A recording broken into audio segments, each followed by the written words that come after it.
नमस्कार, आप देख रहे हैं दर्श न्यूज। मैं हूं दिव्यांशु।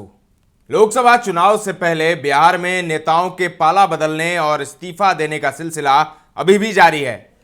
आरजेडी को अब बड़ा झटका लगा है। आरजेडी के प्रदेश उपाध्यक्ष बृषिन पटेल ने पार्टी से इस्तीफा दे दिया। इसके साथ ही उन्होंने पार्टी में गंभीर आरोप भी लगाए हैं। वहीं शुक्रवार को पूर्व राज्यसभा सांसद डॉक्टर अहमद अशफाक करीम ने भी आरजेडी से इस्तीफा दे दिया था।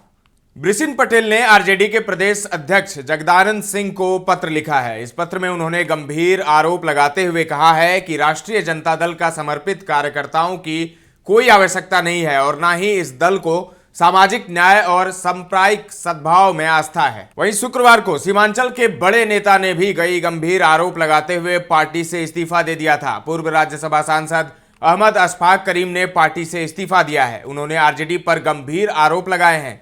अहमद अशफाक करीम ने लालू यादव को लिखे पत्र में कहा है कि आप जातीय जनगणना कराने का दावा करते थे, जिसकी जितनी भागीदारी उसकी उतनी हिस्सेदारी का नारा देते थे, लेकिन आपने मुसलमानों की हकमारी की है। उनकी आबादी के अनुरूप तो दूर, सम्मानजनक हिस्सेदारी भी नहीं दी। वहीं बिहार के पूर्व उप मुख्यमंत्री एवं राष्ट्रीय जनता दल नेता तेजस्वी यादव ने लोकसभा चुनाव के लिए शनिवार को पार्टी का घोषणा पत्र जारी किया। उन्होंने इसमें सामाजिक न्याय, जातिगत जनगणना की भी बात कही है। इसमें उन्होंने कहा कि हम यह सुनिश्चित करेंगे कि सभी समुदाय को उचित प्रतिनिधित्व मिले, अनुपातिक हिस्सेदारी सुनिश्चित करेंगे। लोकसभा चुनाव को लेकर सभी दलों का प्रचार जोर पकड़ने लगा है। इस बीच बिहार में राष्ट्रीय जनता दल के 3 मुस्लिम नेता नाराज हो गए हैं। नाराजगी सियासी चर्चाओं के केंद्र में है। आरजेडी के पूर्व राज्यसभा सांसद, जैसा आपको पहले बताया मैंने, अशफाक करीम ने पार्टी की प्राथमिक सदस्यता से त्यागपत्र दे दिया। उन्होंने पार्टी के राष्ट्रीय अध्यक्ष लालू यादव को पत्र लिखकर अल्पसंख्यकों को सम्मानजनक हिस्सेदारी नहीं देने का आरोप लगाया। जानकारी के मुताबिक कटिहार लोकसभा से आरजेडी का टिकट नहीं मिलने से नाराज पूर्व सांसद करीम जदयू में शामिल हो गए। वहीं पूर्व सांसद तस्लीमुद्दीन के बड़े पुत्र सरफराज आलम भी आरजेडी से नाराज बताए जा रहे हैं।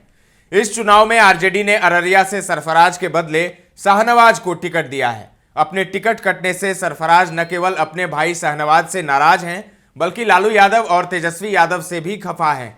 इसी बीच सरफराज आलम ने शुक्रवार को कार्यकर्ताओं की बैठक बुलाई थी। इस दौरान लोगों को संबोधित करते हुए सरफराज आलम भावुक हो उठे और खुले मंच पर रोने लगे। अब आइए सिवान में साहबुद्दीन की पत्नी हिना साहब पहले से ही आरजेडी से नाराज हैं। कहा जा रहा है कि उन्होंने निर्दलीय चुनाव लड़ने का निर्णय लिया है। माना जा रहा है कि आरजेडी ने इसी कारण अब तक सिवान सीट से अपने प्रत्याशी की घोषणा नहीं की है। आरजेडी के वोट बैंक MY मुस्लिम यादव को माना जाता रहा है। मुस्लिम के साथ साथ यादव समाज के कई नेता आरजेडी से खफा बताए जा रहे हैं। यादव जाति के कई नेताओं की नाराजगी अब खुलकर सामने आ रही है। नवादा सीट से टिकट नहीं मिलने से नाराज विनोद यादव पहले से ही चुनावी मैदान में डटे हुए हैं। कहा तो यहां तक जा रहा है कि आरजेडी के कई विधायक उनका समर्थन कर रहे हैं।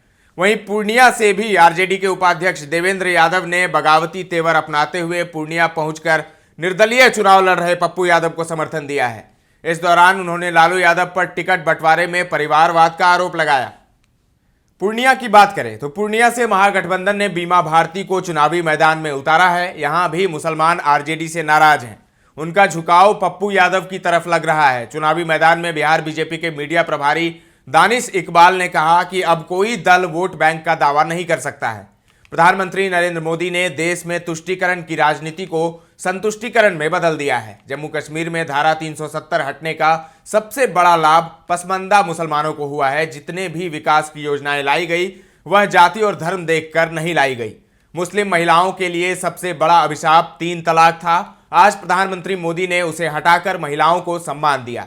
आज मुसलमानों का आकर्षण बीजेपी एनडीए के प्रति बढ़ा है। तो लालू यादव की पार्टी आरजेडी, जिसको मुस्लिम पसंद करते थे, MY समीकरण जिसके लिए कहा जाता है कि मुस्लिम और यादव कहीं नहीं जाएंगे, आरजेडी के साथ ही रहेंगे, तो ऐसे में दोनों मुस्लिम और यादव जाति के वोटर्स कहीं इस चुनाव में छिटक न जाएं, ये देखने वाली बात होगी। पूर्णिया में तो स्थिति खराब है। और भी जगहों की बात मैंने आपको बताई। इसमें दर्श न्यूज पर ताजा तरीन खबरों का सिलसिला लगातार जारी है। देखते रहें दर्श न्यूज।